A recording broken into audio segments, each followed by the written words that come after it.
Cameron, you actually painted those things behind you. Yes, I'm a portrait painter and figurative sculptor. Wow, that's absolutely amazing. So when you say sculpture, Mhm. what's your medium? What is it you like to work with? Clay or stone or wood or what? I work with clay for the Hmm. purpose of casting in bronze.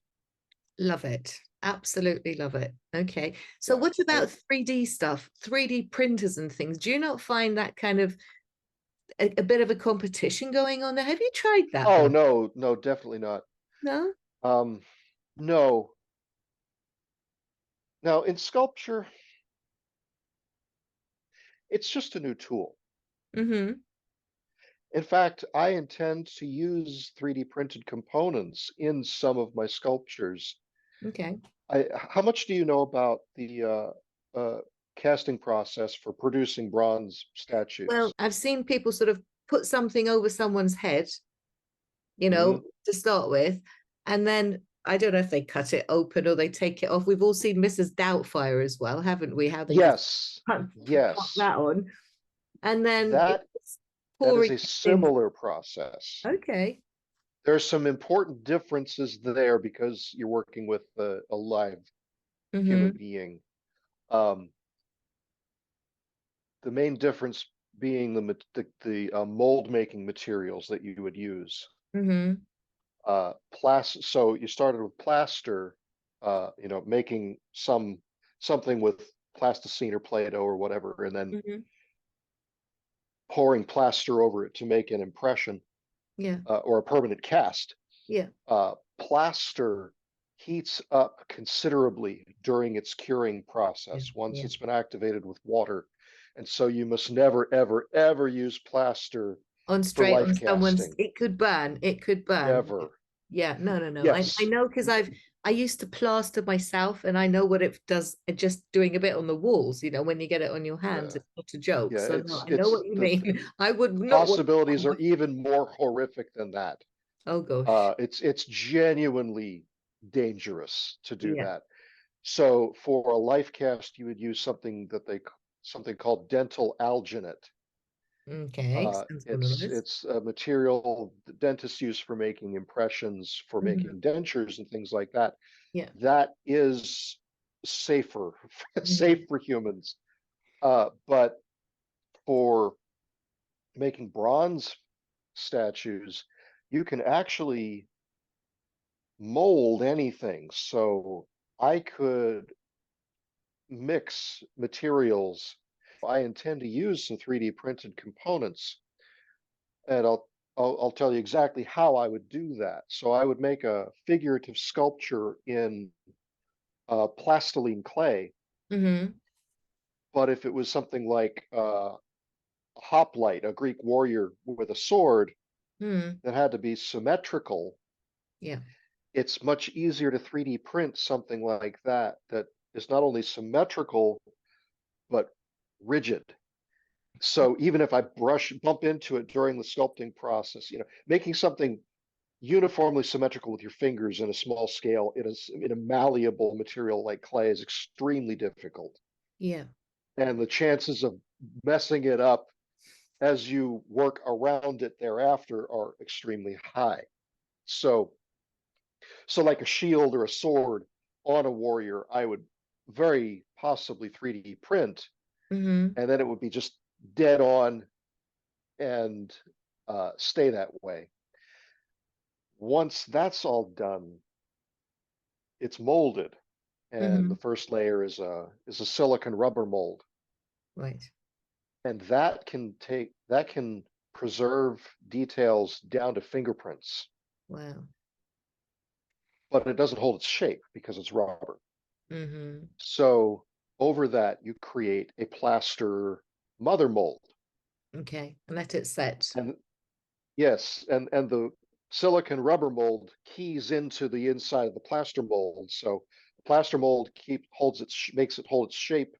The rubber captures all the details, and then you take it off, and you can repurpose the clay and do it all again as the sculptor. Into that mold you've made with the silicon and the plaster, you would pour molten wax. Mm-hmm. So we're getting to the lost wax casting process. And so now you've cast a wax reproduction of that mold. Mm-hmm. Then you would take that wax casting, you would attach a network of what they call sprues. They're wax rods, sometimes square, sometimes round, about the size of the thickness of my finger, Mm-hmm. and they would converge at a wax cup, like that, Okay. and connect to various points on the wax casting Mm-hmm. of the original Right. mold. Then that contraption would be dipped into successive layers of liquid ceramic and sand until it builds up a thickness of about a centimeter thick. Mm-hmm. That's what's called a waster mold. Okay. That mold, the whole thing is then put into an autoclave in which the wax is melted out. Mm-hmm. Now you have a ceramic mold that's empty inside. Mm-hmm. You take that, you put that into a kiln that fires the ceramic, so now it's hard. Yeah. And while it's still super hot from the kiln, you take it out, you pour your molten metal into it. If you Yeah. let the ceramic mold cool down too much, the molten Cracks. bronze might make it explode. Yeah. So having it hot is very Yeah. helpful. After that's all done, you chip off the waster mold. That's why it's called a waster mold. It's a one-time use thing. And so for multiple bronze castings of the same statue, there's one mother mold and one waster mold per casting. I hear you. So that's more the Um, ceramic thing we're talking about here now, won't we? That's the yes, ceramic part of this it. Yeah. That's the, waster mold, yes. yeah, so you call that So weight. after you chip that off and sandblast the bronze casting, you cut off the sprues in the cup. You can remelt that bronze and use it in another casting. And all bronze statues are cast in multiple parts, even, and so there's always something that has to be reattached. So if an arm does this, you would Mhm. have to cut the arm here and here and cast that separately and Right. weld it back into place. Otherwise, you can't get the mold off. Oh. Um, or you cut patches out of, say, a body, Hmm. so that because the waster mold coats the inside and outside of the casting. Right. Okay. Yeah. However thickly you pour the wax cast is how thick the bronze will be. Mhm. So that's why you'll cut a window out so it can get air circulation to dry on the inside. So even in modest sized sculptures, there's always something to weld back together. I used to think they were solid. So you're saying they're actually hollow. Yes. They're hollow. Wow. Okay. You see them and you just think it's just a blob of something, but okay, that Oh, makes so then you have to weld, I guess, the back and the front together. you Or weld all the components back together, then you have to texture away the welds so that nobody can see wow. them. Very deep. So there's a lot involved. There's a lot. So to Oh, me, I yes. just thought you pour it in, it sets, and you've got this big blob of something, and then Oh, it's genuinely remarkable how much like the original sculpt the bronze castings turn out to be when you Mhm. consider how many hands have touched it, how many steps there have been, and how Mm. many opportunities for changes. I started as sculpting when I worked as a metal chaser in a bronze art foundry. So I was the one who got the cast bronze components and welded them together into the finished statue, Mhm. textured the way the weld so you can't find them. Well, wax Melts. gets soft when it gets Yes. warm. Hmm. If you handle it for too long, it'll Yeah. get warm. So a wax casting, if it sits in a warm room for too long, it'll sag. Yeah. Um, any number of things can happen. And the metal chaser, so say the statue has a hand doing this, Hmm. but by the time you get it, it's this, Oh. and you have to put it back. Yeah. And so the things that you'd have to do as a metal chaser if the bronze had feelings, it would be screaming. Oh, If the artists were watching us do it, they would probably be having kittens. nightmares, nightmares. Like, Yeah, what it are would you just, doing to my I mean, head? because right, sometimes you just take a big hammer and whack something into Oh place. God.